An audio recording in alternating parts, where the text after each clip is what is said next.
The restaurant seemed to glow that Christmas Eve, as if every light in the city had decided to gather beneath its crystal chandeliers. Golden garlands framed the tall windows, and a towering Christmas tree watched over the dining room, its ornaments catching the soft reflection of candles resting on white linen tablecloths. Soft carols floated in the background, blending with the clinking of glasses and the low murmur of elegant conversations. Near the center of the room, a long table had been prepared with extra care, fine porcelain, silver cutlery, and deep red wine swirling in tall crystal stems. It was there that the billionaire sat, surrounded by family, the air around him charged with the quiet authority of someone used to being obeyed. Anna moved between the tables with practiced grace, balancing trays that seemed heavier tonight than on any other shift. The black apron tied around her waist felt like a reminder of everything she had lost, while the festive decorations whispered of a life she had once dreamed of giving her daughter. Her feet ached, her shoulders burned, but her smile remained gentle, the kind that made lonely people feel less alone for a moment. She had volunteered for the shift nobody wanted, not because she loved working on Christmas, but because the extra pay meant a few more bills covered, a few more steps toward her daughter's graduation.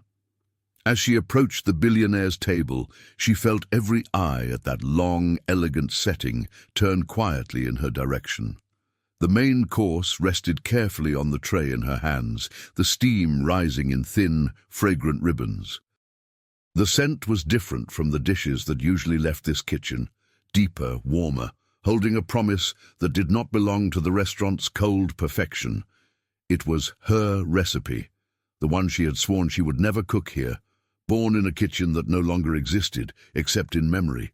She had prepared it quickly in a hidden corner of the chaos, her heart pounding as she measured spices not with scales, but with instinct and love. Now each step toward the billionaire's table felt like walking across a bridge she had built over a cliff, unsure if it would hold. She placed the plate in front of him with quiet care, the way she had once done for regulars who knew her name and her story. The billionaire barely looked at her at first, his attention fixed on the flawless presentation, on the way the sauce pooled and shimmered under the lights. Around him, his family continued talking, though a few seemed to watch him out of the corners of their eyes, as if they were used to measuring the room by his reactions. He lifted his fork, cut into the dish, and brought the first bite to his lips, still half distracted by a conversation about business, about markets, about numbers that had never meant much to someone like Anna. Then everything stopped. His expression froze, the fork suspended midway back to the plate, as if time itself had tripped over that single taste. The conversation at the table faded, one voice after another trailing into silence as they turned to look at him more closely. A flicker of something, confusion, recognition, maybe even fear, passed through his eyes and hardened his jaw. Slowly, he set the fork down, picked up the plate with one hand, and raised his other hand to point directly at Anna. When he spoke, his voice cut clean through the music and the murmurs, filling the room with a sharp, demanding echo. "Who cooked this Christmas dish?" For a heartbeat, no one seemed to remember how to move or breathe. The carols kept playing, but even the music sounded distant now, like it was coming from another world, beyond the thick restaurant walls. Anna felt the blood rush to her ears, the sound louder than the clinking of glasses that had just died out around the room. She stood rooted to the spot, a tray balanced against her palm, her fingers suddenly numb and stiff. The billionaire's question still hung in the air, sharp and heavy, as if the words themselves were made of iron. Her first instinct was to lie, to let the blame fall back into the kitchen, to hide the secret she had carried like a small flame in her chest. She could have said it was the chef, or that she didn't know, or that she was only serving what she had been given. But the truth pressed against her ribs, refusing to be buried again, and she thought of her daughter's face, of the values she had tried so hard to teach. Honesty, even when it cost. Dignity, even when the world pretended not to see. Her throat tightened, but her voice, when it came, felt strangely calm. "I did, sir," she said, the words barely louder than a whisper, yet somehow heard by everyone. Her accent curled softly around the syllables, betraying the years de trabalho duro and the miles she had walked to stand here tonight. She lowered the tray to her side, fingers trembling, afraid the next breath might shatter her. Somewhere behind her she felt the staff stop what they were doing, the kitchen door swinging half open as someone peered through. The warm scent of roasted spices that still lingered around the table now felt like evidence of a crime she had just confessed. The billionaire stared at her as if she had spoken in another language entirely, his eyes narrowing with a mixture of irritation and something far less clear. "You?" he asked, disbelief scratching at every letter. His voice had lost its volume, but not its weight, the question falling heavy between them like a stone. Anna swallowed, nodding once, unable to take her eyes off his face, searching for a clue to the verdict he held over her future. Behind him, his mother watched quietly, her older eyes not quite as hard, the faint lines at the corners deepening with concern. No one laughed, no one intervened, no one offered her even a single word of defense. The restaurant, moments ago alive with laughter and comfort, had turned into a stage where only she and the billionaire remained under the unforgiving spotlight.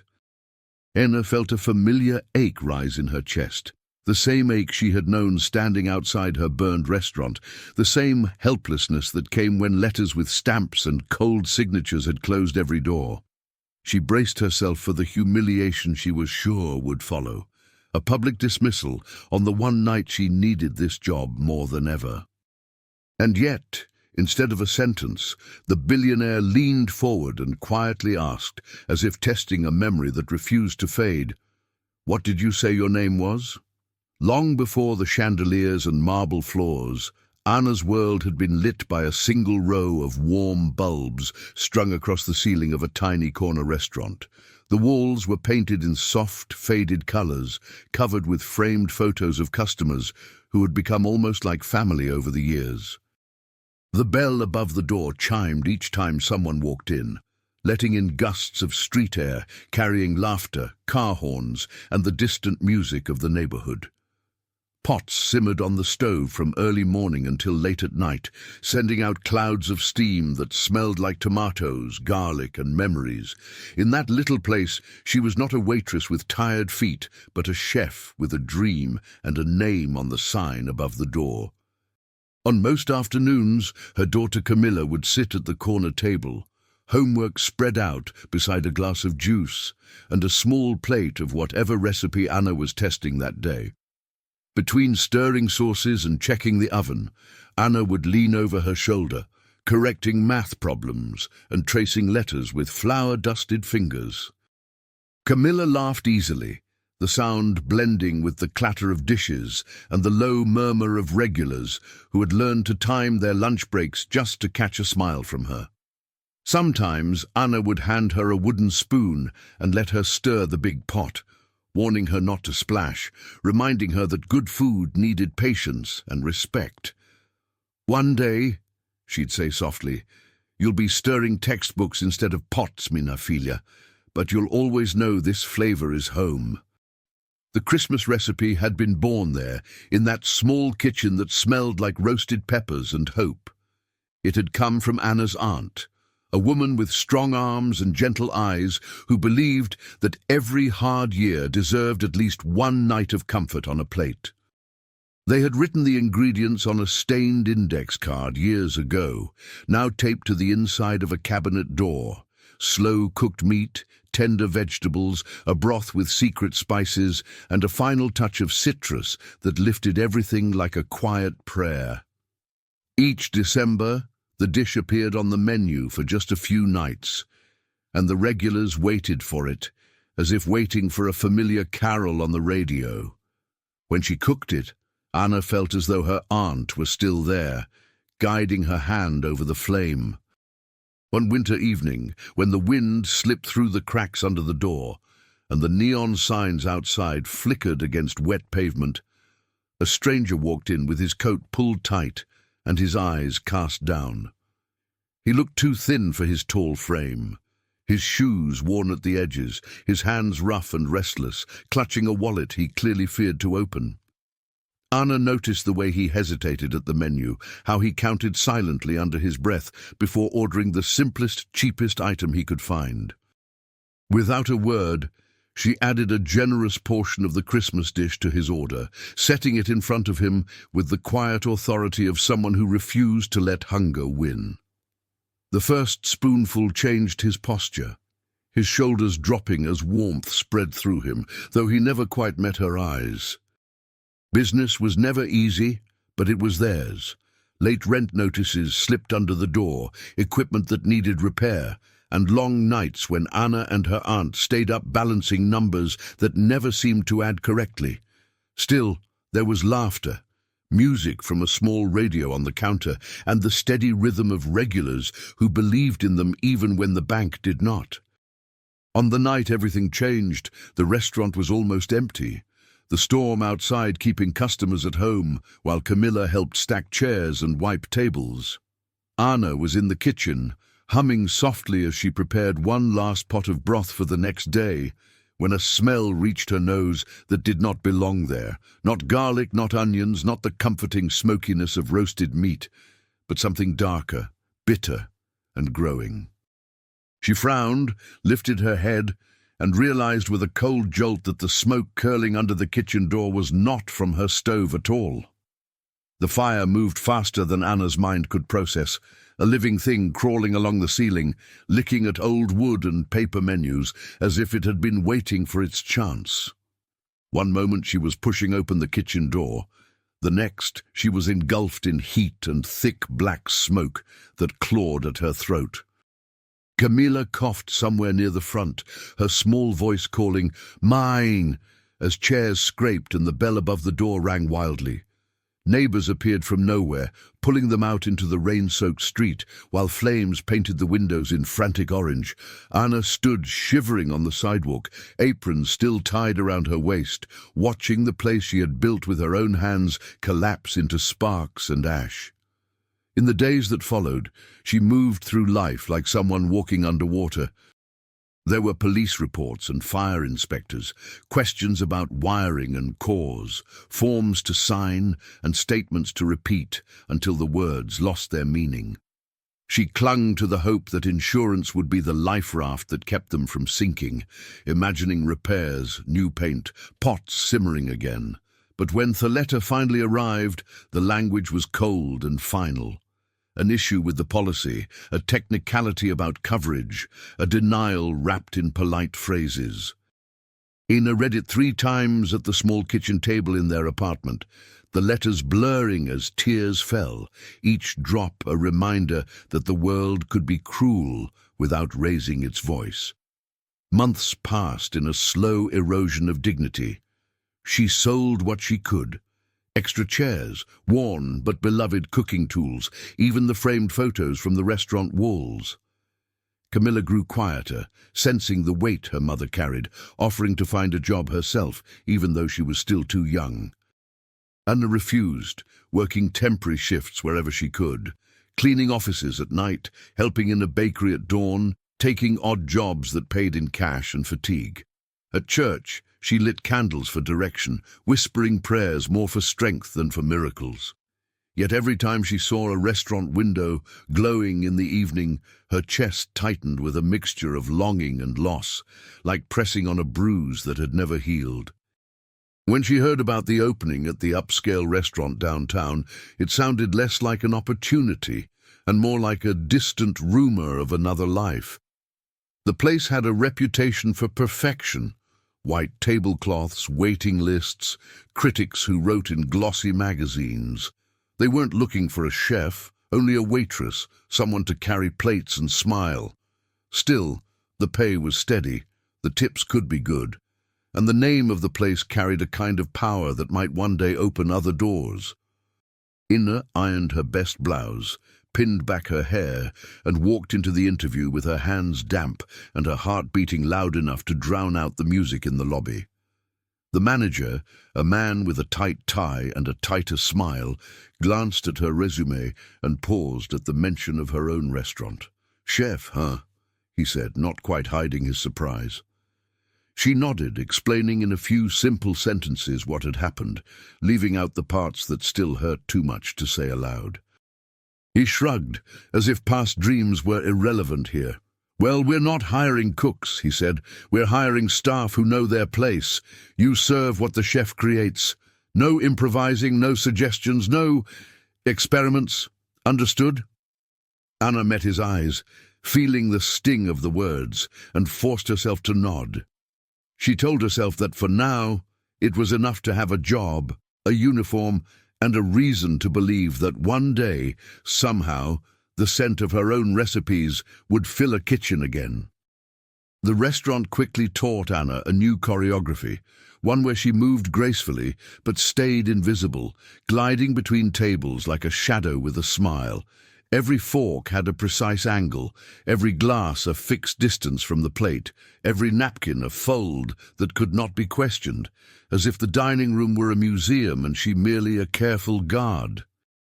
She learned the regulars' preferences by heart, who wanted lemon with their water, who always sent back the bread basket untouched, who liked their coffee just a little hotter than usual. Yet, no matter how flawlessly she worked, praise never seemed to land on her. It floated instead toward the name of the restaurant, the reputation of the chef, the illusion that perfection appeared by itself. The more she tried to belong, the more she felt like a borrowed piece that didn't quite match the set. The small wounds began as tiny things, so ordinary she almost felt guilty for letting them sting. A businessman snapped his fingers at her as if calling a dog, never bothering to look up when she arrived at his side. A couple rolled their eyes when they didn't understand her accent, asking her to repeat basic questions as though she were a child learning to speak. A manager pulled her aside one evening, not to thank her for covering 2 extra tables, but to tell her that her smile seemed a little too familiar and that some guests preferred distance. Each comment left no mark that others could see, but inside, Anna felt them piling up like invisible bruises, tender to the touch whenever she tried to breathe a little deeper. The kitchen, a place that should have felt like home, was a territory guarded by pride and sharp tongues.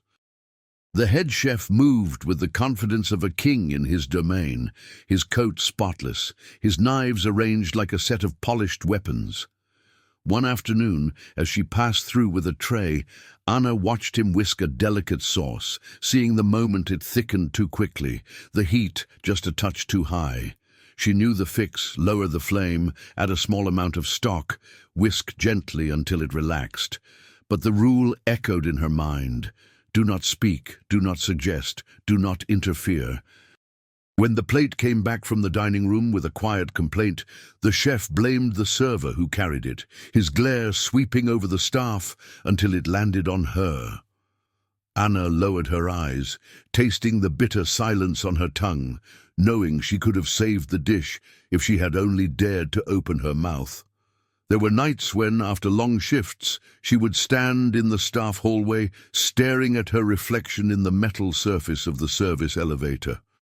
The woman looking back at her wore the same uniform as everyone else, the same black and white, the same neutral smile carefully stitched into place. But behind her eyes, Anna saw the ghost of the chef she used to be, her hands itching to chop, stir, season, correct. She carried plates designed by someone else's imagination, while her own recipes slept folded in a notebook at the back of her closet at home. Each tip she received, each thank you murmured without really seeing her, felt like a reminder that she had traded ownership for survival, flame for fluorescent light. Then one evening, a new name appeared on the reservation list, handwritten with extra care on the manager's clipboard.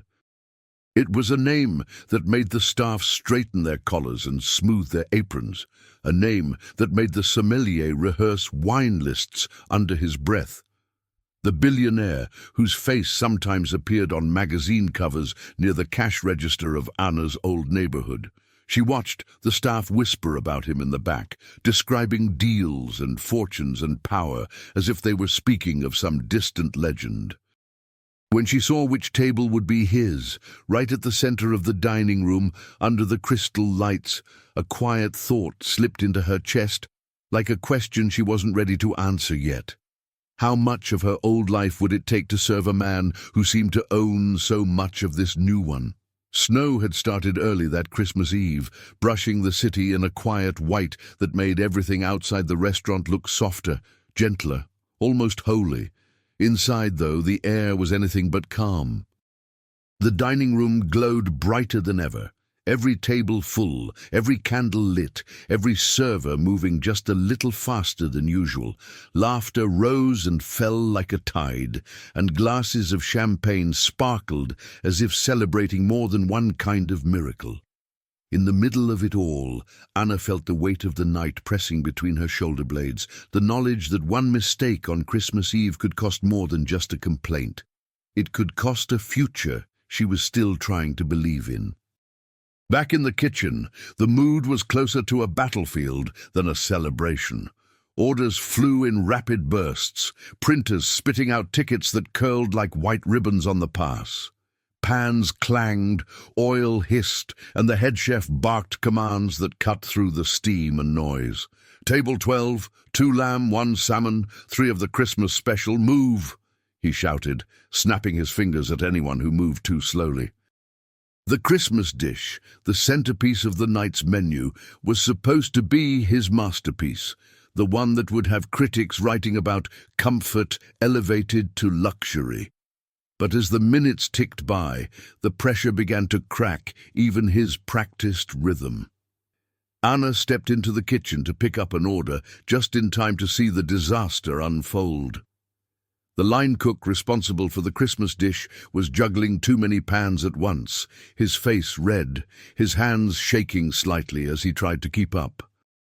The meat stayed on the heat a heartbeat too long. The vegetables lost their color, and a sauce meant to be smooth and rich caught at the bottom of the pan, turning bitter.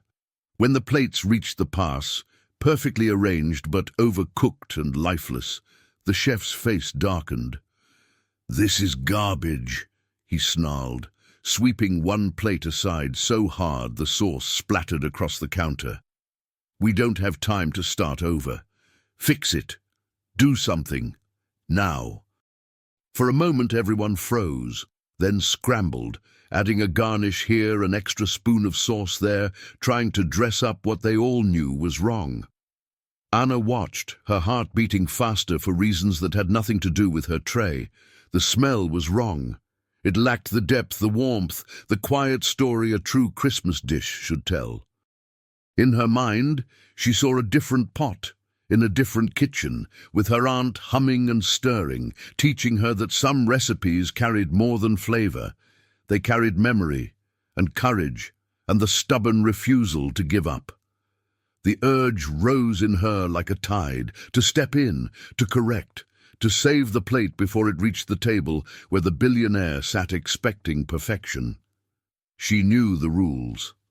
Staff did not touch the stove without permission.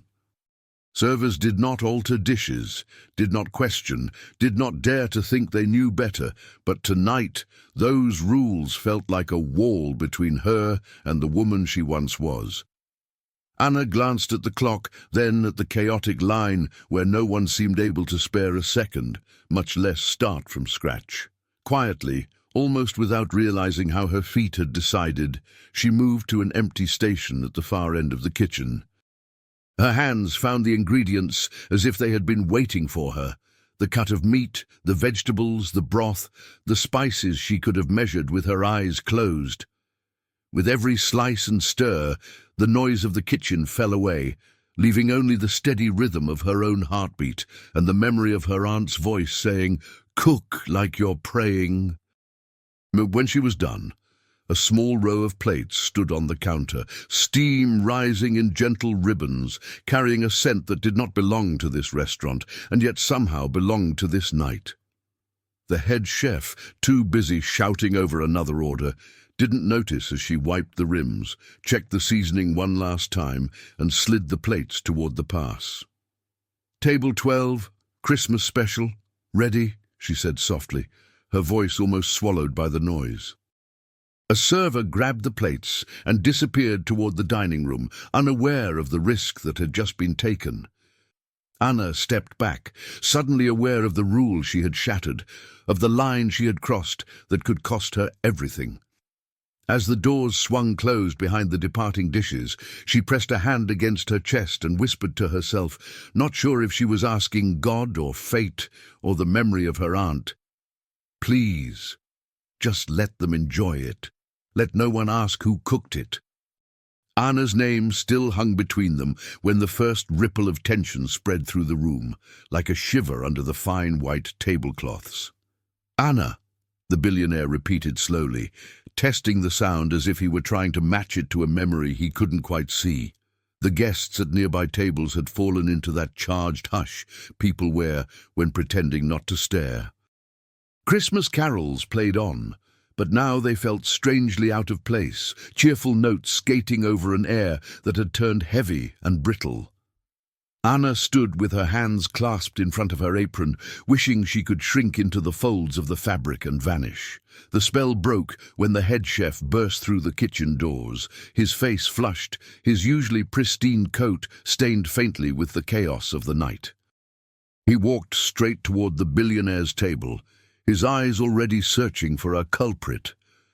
"Is there a problem with the dish, sir?" he asked, his tone polite, but tight at the edges. The billionaire didn't answer immediately. Instead, he kept his gaze fixed on Anna, as if the plate between them were an accusation shared only by the two of them. The chef followed his line of sight and saw her standing there, alone in the spotlight he had never meant to share. "She cooked it," someone whispered from another table, the words spreading like a draft through the room. The chef's jaw clenched, his attention snapping to Anna with a sharpness that made her flinch. "Is that true?" he demanded, his voice low, but more dangerous than a shout. Anna opened her mouth, the truth already waiting on her tongue, and could feel all the rules she'd agreed to pressing down on her like a weight. She thought of her daughter, of rent, of the fragile balance that had kept them afloat since the fire, yet lying now felt like stepping into a darkness she might never find her way out of. So she nodded once, eyes lowered. "Yes, chef, I did." For a moment his silence was louder than any anger. Then it exploded. "Have you lost your mind?" he hissed, his voice rising enough for the closest tables to hear clearly. "You are a waitress. You do not touch my stove, my ingredients, my dishes. Do you know what you've done? If he sends this back, if one critic hears of it—" He cut himself off, breathing hard, eyes burning with a fury that had more to do with pride than food. "You're finished here, Anna. This is not some little street cafe where you can play chef."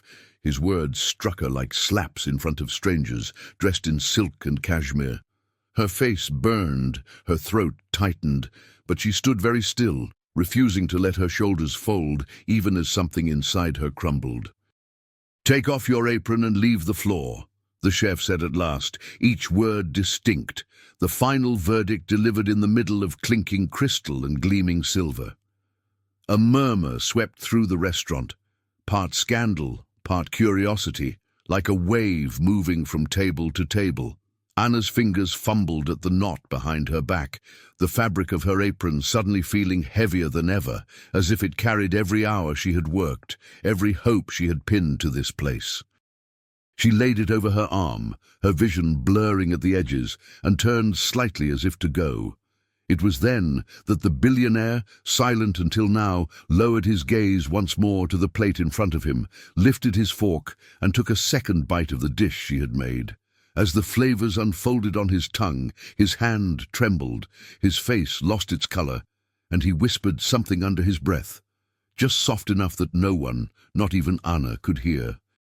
The cold outside felt sharper without her apron, as if the thin fabric had been a shield she hadn't realized she was wearing until it was gone. Anna stepped out of the restaurant's warm glow and into the winter night, the door closing behind her with a soft, final click that sounded too much like an ending. Snowflakes drifted down in slow, lazy spirals, landing on her hair, her lashes, the sleeves of her simple coat that wasn't quite thick enough for this kind of cold. The city lights blurred in her vision, not from the weather, but from the tears she refused to let fall, at least not here on the sidewalk where strangers might see. She wrapped her arms around herself and began to walk, each step crunching on the thin layer of snow like a small, brittle apology. The streets were quieter than usual. Most people already gathered around tables in warm living rooms, their laughter muffled by walls and heavy curtains. Inner past windows glowing with the soft amber of lamps, catching glimpses of silhouettes, families leaning over dishes, children in pajamas, an older couple holding hands as they shared a simple meal. Each scene felt like a world she had been gently pushed out of, not with cruelty, but with the indifferent force of bad luck. The restaurant behind her, with its glittering chandeliers and polished floors, shrank into the distance until it was just another bright square in the city's skin. Somewhere inside, they were probably still serving her dish, though she would never know if anyone else tasted what the billionaire tasted and wondered about the hands that made it. By the time she reached her building, her fingers were stiff, and her shoes were soaked through at the edges, thin soles no match for melting snow. The stairwell smelled faintly of detergent and old paint, the familiar scent of a life lived just one step away from unpaid bills and overdue notices. Camilla's small decoration, a paper star she had cut and colored herself, hung crookedly on their door, a hopeful touch of Christmas taped to peeling wood. Anna paused with her hand on the doorknob, forcing her breathing to steady, practicing the smile she would offer her daughter as if it were another part of her uniform. Only when she felt sure her voice would not crack did she open the door. Inside, the apartment was warm but humble, lit by a single lamp and the glow of a string of cheap lights draped along the wall. Camilla sat at the table, a stack of graduation brochures spread out like a fan in front of her, a pen in hand as she circled dates and underlined requirements. She looked up with a smile that reached her eyes, the kind of smile that had always given Anna strength on the worst days. "You're late, Mai," she said gently. Was it very busy? In that simple question lay a universe of trust. Trust that her mother's sacrifices were worth something, that this job was a step toward the future they had whispered about in the dark. The lie rose to Anna's lips automatically, a reflex born of love and fear. "It was a long night," she answered, managing a tired smile as she slipped off her coat and hung it by the door. For a few moments, she tried to move around the room the way she always did, checking the stove, straightening a cushion, asking if Camilla had eaten.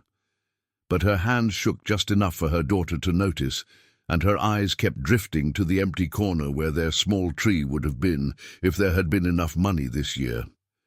Camilla set down her pen and studied her mother quietly, seeing past the practiced smile to the hollow beneath it. "Mine," she said softly, her voice more woman than girl now. "What happened?" The question settled between them, gentle but impossible to ignore, and Anna felt the strength she'd been clinging to all evening finally loosen its grip. She sat down at the table, the brochures a bright, hopeful border around her folded hands, and let the truth spill out in careful pieces. She spoke of the fire, though Camilla knew that part, of the insurance denial, of the nights cleaning offices and baking before dawn, of the day she put on the restaurant's uniform for the first time. Then she told her about tonight, about the ruined dish, the risk she took, the moment of pride when she felt like a chef again, and the humiliation that followed in front of so many watching eyes. Camilla listened in silence, her expression shifting from worry to anger to something like grief for her mother's dignity. When Anna's voice finally broke, she excused herself, walking to the small bathroom where the tiles were cool under her knees as she knelt by the tub. With her hands clasped and her head bowed, she whispered an old prayer she hadn't dared speak aloud in years, the words cracked and unsure. She did not ask for miracles, only for the strength to keep standing, and some sign, however small, that God still remembered women like her. Across the city, high above the quiet streets, the billionaire sat alone in a room of glass and steel that seemed almost allergic to warmth. The Christmas party had ended hours ago, leaving only the faint smell of perfume and the echo of laughter that no longer meant anything. He had loosened his tie, taken off his jacket, but the tightness in his chest remained, refusing to fade with the night. The city lights blinked below like a field of scattered stars, yet his gaze was fixed not on the skyline, but on the memory of a single plate set before him. The taste of that dish clung to his thoughts, the way smoke clings to clothing long after a fire is gone. He had eaten in the best restaurants in the world, Paris, Tokyo, New York, where chefs' names were spoken like spells. Yet nothing in those places had ever reached into his past the way this one simple, humble Christmas dish had. The first bite had been a shock, the second a confirmation, a door flung open to a younger self he had spent years trying to forget. He saw again the narrow street, the flickering sign of a tiny restaurant, the steam on the window when he had pressed his cold hands against the glass. He remembered the way hunger had felt then, not as inconvenience, but as an ache that lived in his bones. Someone had set a bowl in front of him, refusing to let him leave empty-handed, even though he'd barely had enough money to pay. He could still see her, the woman behind the counter in that old place, strong shoulders, kind eyes, hair pulled back with a simple clip. She had spoken to him like he mattered, like he was not just another stray soul wandering through the winter. Her food had been more than sustenance, it had been a pause, a brief shelter from the storm of his own life. The dish she served him that night all those years ago had tasted exactly like this one. The same tenderness in the meat, the same careful layering of spices, the same bright, surprising note at the end, like hope arriving late but still on time. It was impossible, and yet his memory would not bend. He leaned back in his leather chair, fingers wrapped loosely around a glass of wine he had not touched.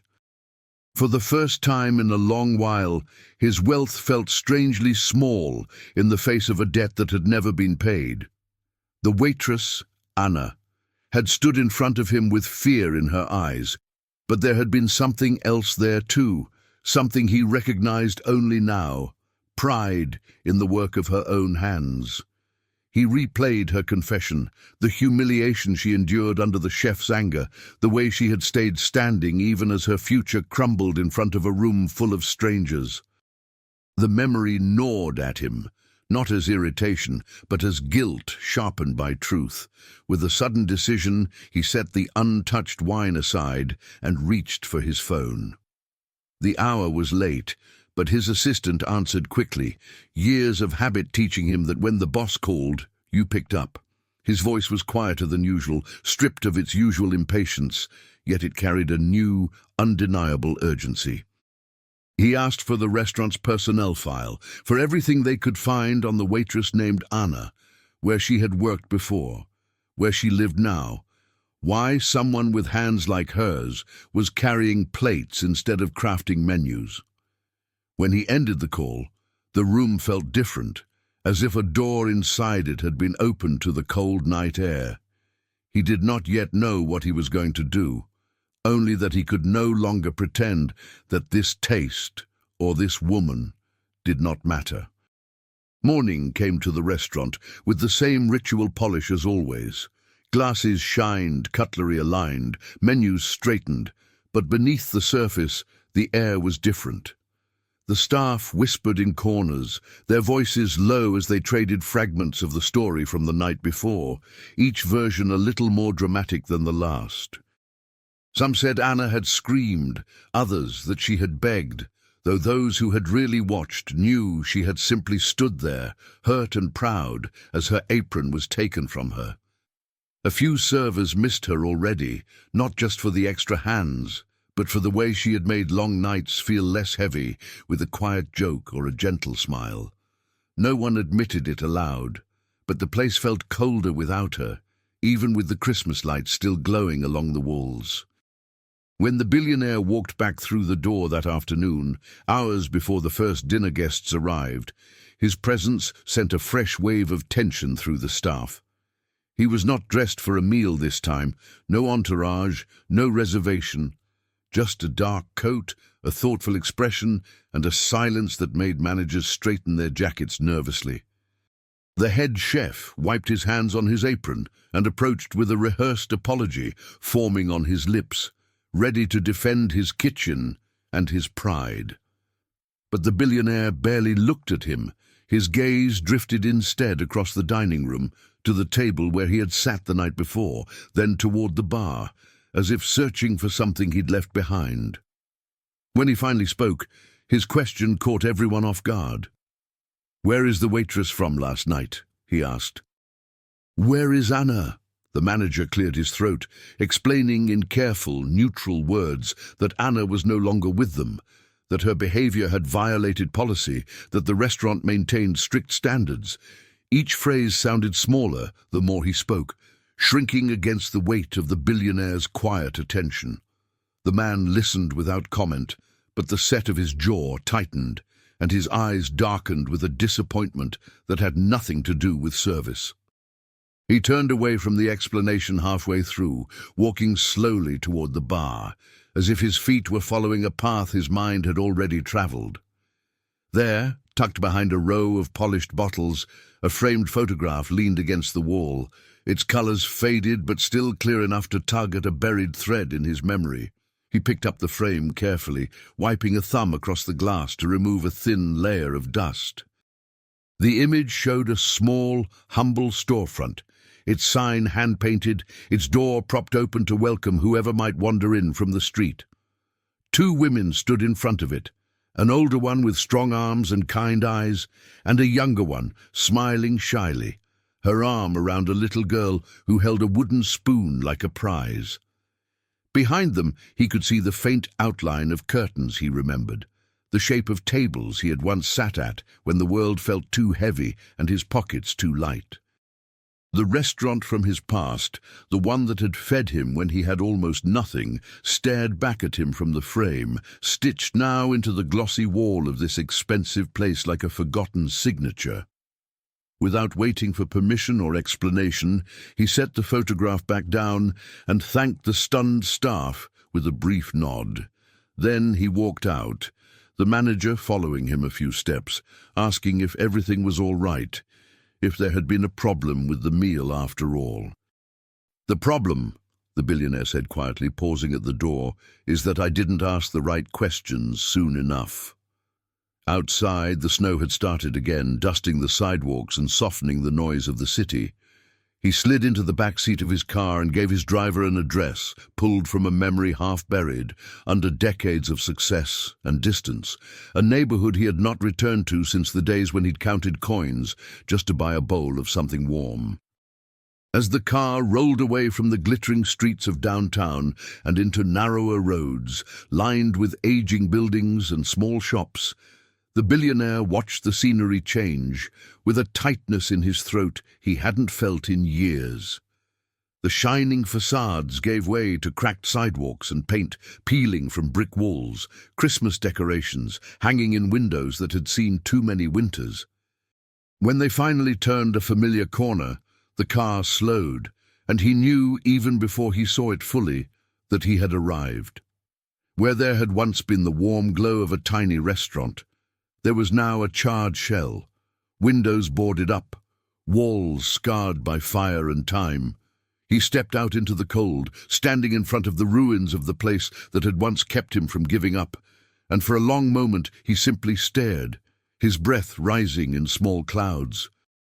Behind him, a door creaked open, and an elderly neighbor, wrapped in a heavy coat, peered out, her eyes widening as she recognized his face from a younger man she had once watched through those very windows. "You came back," she said softly, a sad smile touching her lips. She always hoped someone would. The old neighbor's eyes held years of stories, the kind that didn't fit neatly into forms or reports, only into late-night conversations over chipped mugs. She pulled her coat tighter around her shoulders and stepped closer, her boots crunching in the thin snow. For a moment, she simply stood beside him, looking at the burned-out restaurant as if paying respects at a grave. "It used to smell so good here," she murmured. "You could tell what day of the week it was, just by the food." He glanced at her, surprised by the tenderness in her voice, and felt again that strange tightening in his chest, as if this ruin belonged to him somehow too. "Come in, it's too cold to talk out here," she said, nodding toward the narrow doorway of her building. He followed her up the stairs that creaked under their combined weight, noticing the faded photographs on the walls, the small decorations that tried to make the old place kinder than it looked. Inside her tiny apartment, the air smelled of coffee and laundry soap, the television murmuring softly in another room. She turned off the sound, poured coffee into mismatched cups, and gestured for him to sit at a small table by the window that overlooked the street below. For a man used to boardrooms and polished conference tables, the chipped surface and crocheted placemat felt strangely more honest. He didn't have to ask for her to begin. She spoke of Anna the way some people speak of family, slowly, carefully, with a mix of pride and concern. She told him about the early days of the restaurant, when Anna and her aunt had worked side by side from dawn until long after dark, feeding anyone who came through the door, even when it meant stretching the pot a little further. She talked about how, after the fire, Anna had never complained out loud, at least not where others could hear, but her shoulders had started to droop in a way that made the neighbor's heart ache. "She lost more than a building that day," the old woman said quietly. "She lost the place where she knew who she was." He listened, at first like a businessman gathering data, then gradually like a man realizing he had missed the most important chapter of his own story. When he asked what had happened after the insurance denial, the neighbor's sigh seemed to carry the weight of every unpaid bill Anna had faced. Odd jobs, long nights, the choice between groceries and repairs, and finally the job at the fancy restaurant downtown. She knew that part only through bits and pieces, overheard in the stairwell when Anna thought no one was listening. "She never wanted pity," the neighbor added, "just a fair chance, and maybe a little mercy." He sat very still, his fingers wrapped around the warm cup as if trying to absorb some of that mercy through the porcelain. At last, he asked the question that had been circling his mind since the first bite of that dish. The woman who owned the place. Before. The one who cooked that Christmas dish years ago. Who was she to Anna? The neighbor's face softened with grief and affection. "Her aunt," she said. "That recipe was her pride. She taught it to Anna like passing down a blessing, said food like that could pull a person back from the edge."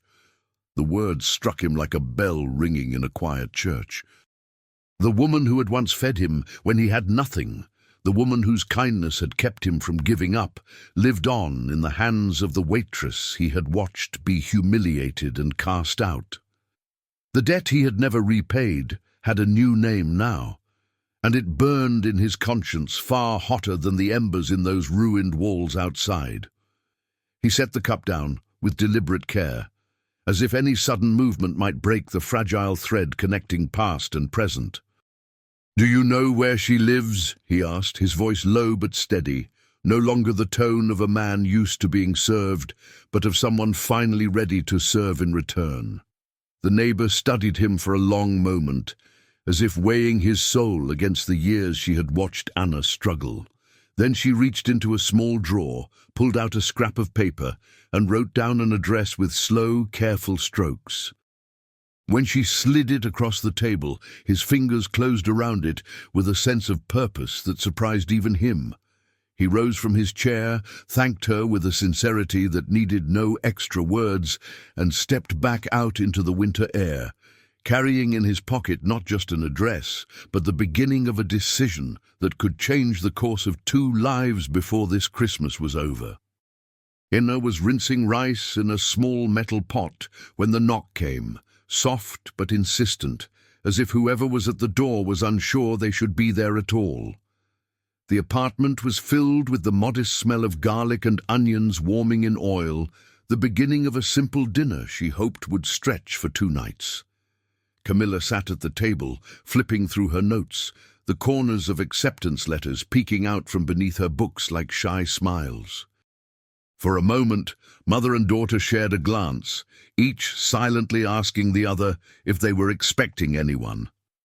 No one came by unannounced on Christmas night, not in their world. She wiped her hands on a dish towel and walked slowly to the door, each step careful, as if the hallway beyond might hold another blow she wasn't ready to take. The paper star on the door trembled slightly when she touched the handle, its edges curling where the tape had dried. Inna's heart beat harder than it had in the cold outside the restaurant, a strange nervousness crawling through her chest. She opened the door just a few inches at first, a habit learned from years of caution. When she saw who stood there, her hand froze on the knob, and for a second she wondered if exhaustion had finally started to play tricks on her mind. The billionaire stood in the narrow hallway, looking oddly out of place without his expensive suit of the night before. He wore a simple dark coat now, unbuttoned at the collar, his hair slightly mussed as if the wind had argued with it all the way up the stairs. Gone was the effortless authority he carried into boardrooms and dining rooms. In its place was a quiet hesitation, a man unsure if he belonged in this cramped, peeling corridor. His eyes met hers, and for the first time she noticed they did not look as hard as they had under the restaurant's bright lights. "Anna," he said softly, as if asking permission just by speaking her name. For a long breath she simply stared, her mind flipping through possibilities the way a hand flips through old photographs. Had he come to demand something, to accuse her of more than ruined rules, to finish the humiliation in private? Instinctively, she shifted her body so that she was half in front of Camilla, who had risen from the table and now watched from the doorway to the small kitchen. The billionaire seemed to understand the gesture and lowered his gaze briefly in respect, as if acknowledging both her fear and her right to it. "I'm sorry to come like this," he said, his voice quieter than she had ever heard it. "May I speak with you? Just for a moment." There was a time, not long ago, when Anna might have refused on principle alone, closing the door gently and choosing to protect her peace over entertaining any man who had watched her be dismissed without a word. But something in his face, tired, uncertain, haunted by a memory she did not know, stopped her from sending him away. Reluctantly, she opened the door wider and stepped aside. "You can come in," she said, her tone guarded but polite. He entered carefully, as if afraid of stepping on something important, his eyes lingering on the string of cheap lights, the stack of brochures on the table, the handwritten recipes pinned to the wall near the stove. They sat at the small table, the billionaire on a chair that creaked under his unfamiliar weight, Anna opposite him, her hands folded tightly in her lap. Camilla hovered for a moment, clearly torn between curiosity and respect, until her mother nodded for her to sit as well. The room felt suddenly smaller, stretched between 3 lives that had never expected to intersect again. The billionaire cleared his throat, searching for words that did not come easily to a man used to speaking only in terms of deals and demands. When he finally began, his voice was rough at the edges. He spoke of a younger version of himself, of a tiny restaurant long gone, of a Christmas dish that had once kept him from giving up when he had almost nothing. Then he looked at Anna and said, with a sincerity that did not need decoration, "Your food saved me once, long before last night. I didn't recognize that debt until it was too late. If you'll let me, I'd like to try to repay at least part of it." And for the first time since the fire, Anna felt a new kind of fear, a trembling doubt not about survival, but about whether she dared believe that this visit might change more than just the silence of her small kitchen. The words settled over the small kitchen like a fragile glass, as if any sudden movement might shatter them. Anna stared at him, searching his face for the cruelty of some hidden joke, but all she found there was a tired honesty that made her uneasy. Camilla's hand moved quietly across the table until it found her mother's, fingers curling around hers with a gentle squeeze. For a long moment, no one spoke. The only sound was the soft simmer of the pot on the stove and the faint buzz of the old refrigerator, stubbornly working through another winter. This was not the setting where life-changing offers were usually made, yet here he was, asking for a chance to repair what had been broken. He took a breath, as if steadying himself on the edge of a confession. He told them about the year he had first walked into the small restaurant, cold to the bone, pockets nearly empty, hope even thinner than his wallet. He described the woman behind the counter, Anna's aunt, who had insisted he sit, had filled his bowl a little higher than he could afford, had treated him like more than another nameless face. When he spoke of the Christmas dish, his voice softened, and for an instant the powerful man disappeared, replaced by the hungry boy who had once needed kindness from a stranger. "I built an empire," he said quietly, "but I never built my way back to say thank you. Until that first bite last night reminded me exactly what I owed." Then he laid out his plan in simple, unadorned words. He wanted to reopen the restaurant, not as a charity, but as a partnership built on respect and remembrance. He would provide the funds to rebuild on the same corner, to buy new equipment, to restore the worn-out dream that had been stolen by fire and paperwork. The sign above the door would carry her name this time, not his. In addition, he would cover Camilla's tuition so that the girl who had grown up among simmering pots and unpaid bills could step into a future without the weight her mother had carried alone. "It's not a favor," he added, meeting Anna's eyes. "It's a debt I've ignored for too long." Anna listened, her heart pulled in two directions at once. Part of her longed to say yes before the words were even finished, to seize this sudden, impossible mercy before it could vanish like steam from a pot. But another part, the part shaped by broken promises and official letters stamped with rejection, held her back. She thought of the fire, of the manager's cold explanations, of the chef's words calling her dream some little street cafe. She thought of how easily powerful people could forget the lives they brushed against once their conscience was soothed. Her fingers tightened around Camilla's hand, drawing strength from the quiet presence of the daughter who had stood beside her through everything. When she finally spoke, her voice was steady, though her eyes glistened. She accepted the help, but she set her conditions with the dignity of a woman who had earned the right to define her own future. The restaurant had to remain small, warm, and open, a place where people could sit without counting coins in shame. There would be no glossy slogans, no pretended luxury, just honest food and a door that never closed on those who needed a moment of shelter. Her recipes would remain hers, her kitchen governed by the same compassion her aunt had taught her long ago.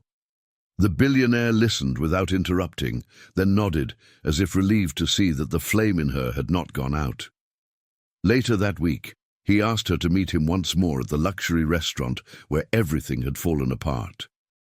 This time, she walked in with her head high, wearing the same simple clothes, but carrying a strength that had nothing to do with uniforms or name tags. In front of the gathered staff, The billionaire spoke clearly, acknowledging that he had misjudged her, that her dish had been extraordinary, that dismissing her had been wrong. The chef, cornered by truth and the memory of that perfect plate, grudgingly admitted her talent. The staff who had once watched her leave now watched her stand in the center of the room as the true author of the dish they had all praised. And as she turned to go, with a new key resting in her palm, the question that lingered in her mind was not whether she deserved this second chance, but whether she could carry the weight of hope for everyone who would one day walk through her new door. The first morning in the new restaurant felt like waking up inside a memory that had finally found its way back home. The sign above the door was new, but the letters forming Anna's name looked as though they had been waiting there for years. Sunlight slipped through the wide front windows, touching the wooden tables they'd chosen on purpose, sturdy, welcoming, a little imperfect, like the people who would sit at them. The walls wore framed photos of the old place, alongside drawings from neighborhood children, stitched together like patches on a quilt.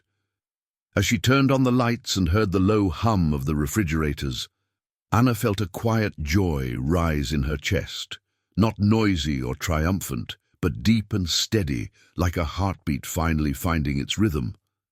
The kitchen was her kingdom again, not because it was large or filled with the most expensive tools, but because everything in it answered to her hands. New pots gleamed on the stove, but the way she moved among them was the same as before, measured, sure, as if each step had been choreographed by years of practice and prayer. Young assistants watched her with wide eyes, eager to learn, their own stories tucked into the pockets of their aprons. She corrected their cuts gently, adjusted their seasoning with a nod, and shared tiny pieces of wisdom her aunt had once whispered to her over bubbling pots. Food is more than flavor, she reminded them. It's memory and courage and the promise that tomorrow is worth waiting for. Camilla moved through the dining room with a lightness that made the new space feel complete. She helped arrange menus, wiped down tables, and checked the small vase of flowers on each one, making sure nothing looked neglected. Between tasks, she paused to study her reflection in the window, the faint outline of a graduation gown already visible in her imagination. In the evenings, after her classes, she brought textbooks to a corner table and studied under the golden glow of pendant lamps, while the murmur of customers wrapped around her like a comforting song. Sometimes, when the line in the kitchen grew long, she tied on an apron, laughing that she'd grown up with one foot in a classroom and the other in a kitchen anyway. The billionaire came often, though never with the spectacle that used to surround his presence. He chose a quiet corner table by the window, where he could watch the rhythm of the place without intruding on it.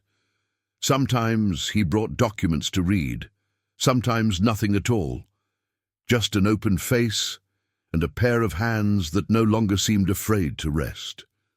He paid his bill like everyone else, left generous tips without fanfare, and occasionally slipped into the back to ask if any repairs were needed or if a supplier was causing trouble. Once when the sink backed up on a busy night, he rolled up his sleeves and helped mop the floor, laughing softly when Anna caught him and shook her head in disbelief. Word of the restaurant spread, not through glossy magazines or choreographed reviews, but through the quieter channels of real lives, neighbors talking at bus stops, co-workers sharing recommendations over lunch, a teacher telling a tired parent where to find a warm meal that felt like home. People came with stories written on their faces, nurses just off night shifts, delivery drivers counting crumpled bills, older couples walking hand in hand, remembering places that no longer existed. On a snowy December evening, as the laughter rose and fell, and the familiar scent of the Christmas dish drifted from the kitchen, the front door opened with a small jingle of its bell. A thin, elderly woman stepped inside, snow dusting her shoulders, her eyes scanning the room with a searching intensity, as though she had walked not just through the winter night, but through all the years between the past and this very moment, hoping to find a memory waiting for her at one of these tables. The elderly woman stood just inside the doorway, her hands wrapped around the strap of her worn handbag, as if it were the only thing anchoring her to the present. Snow still sparkled in her hair, melting slowly under the gentle warmth of the dining room. Her eyes moved from table to table, lingering on the frames on the wall, on the curve of the counter, on the way the light fell across the wooden floor. Something in her gaze told Anna that this was not just another customer looking for a meal. It was someone searching for a piece of herself she feared might be gone forever. From the kitchen door, apron still tied and spoon in hand, Anna watched quietly, feeling a familiar tug inside her chest. Anna stepped out from behind the counter and approached her with a soft, welcoming smile, the kind that had once greeted a lost young man on a winter night years before. "Boa noite," she said gently. "Welcome. Please sit wherever you like." The woman's eyes finally rested on her face and widened, not in recognition of the person, but of the posture, the warmth, the way she stood in this space, as if it were an extension of her own heart. "This place," the woman murmured, her voice trembling slightly. "There used to be another restaurant here, smaller, older, but I remember the smell. I would know it anywhere." Her words floated through the air like a fragile melody, waiting for the harmony that would complete it. From her corner table, Camilla looked up from her notes, sensing that this arrival was not like the others. The billionaire, seated a few tables away, closed the folder in front of him and watched with quiet attention, his hands resting still for once. Anna gently guided the elderly woman to a seat near the window, where the snow outside looked like falling stars. "You knew the old place?" Anna asked, pulling out the chair for her. The woman nodded, tears gathering at the edges of her eyes. "I came here when your aunt ran it," she said. "She used to serve a dish at Christmas that could make you forget how hard the year had been. I thought it was gone forever. But when I opened the door just now, I smelled it again." Without needing to think, Anna returned to the kitchen and lifted the lid from the pot that had been simmering slowly all evening. Steam rose in gentle waves, carrying the rich, familiar aroma of slow-cooked meat, tender vegetables, and spices that tasted like memory. She filled a bowl carefully, adding the final bright touch of citrus, just as her aunt had taught her, then carried it out with both hands, as if bearing something sacred. When she placed it in front of the elderly woman, time seemed to fold in on itself, the present sitting down at the same table as all the winters that had come before. The woman picked up her spoon, brought it to her lips, and closed her eyes as the first taste reached her. A soft sob escaped her chest, half grief, half relief. "It's her," she whispered. "She's gone, but this is her, and you." The restaurant fell into a tender, respectful silence, as if everyone sensed that something important was healing right there at that small table by the window. The billionaire rose and crossed the room, resting a gentle hand on the back of the woman's chair, listening as she spoke of Anna's aunt, the woman who had fed the lonely, the lost, the exhausted, including a thin young man who had once walked in from the cold with hunger in his eyes. Anna stood nearby, her heart full, her gaze moving from the elderly woman to her daughter, sitting tall and hopeful with books spread before her, and then to the man whose life had circled back to hers through one remembered flavor. Around them, the clink of cutlery resumed. The low murmur of conversation swelled again, but the room felt changed, wrapped in a quiet understanding that kindness, though delayed, had finally completed its circle. And as the night went on, and the Christmas dish continued to leave the kitchen, bowl after bowl, the narrator's voice settled gently in the listener's heart. If this story touched your heart, leave a heart in the comments and subscribe for more stories about kindness and redemption.